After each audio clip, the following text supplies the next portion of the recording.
If you've ever come across a QR code while on your phone, you may be wondering what you're supposed to do with that.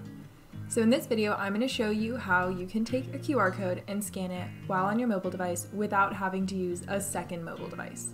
So the first step, whether you're on iOS or Android, is always going to be to take a screenshot of that QR code. Now first I'm going to show you how to do this on iOS. We're going to start by opening the Photos app where we have our screenshot that we just took of our QR code. Now we're going to tap this little icon in the bottom right of the image, and if you see a copy all button, just ignore that, and then we're going to tap the QR code.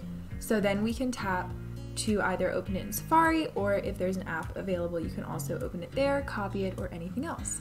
Now you can view whatever information was linked to that QR code. For example, this is a digital business card.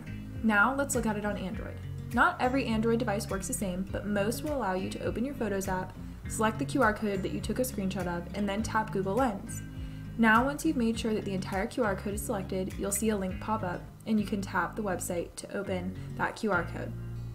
To learn more about other ways to open QR codes from an image, look for a link in the description below.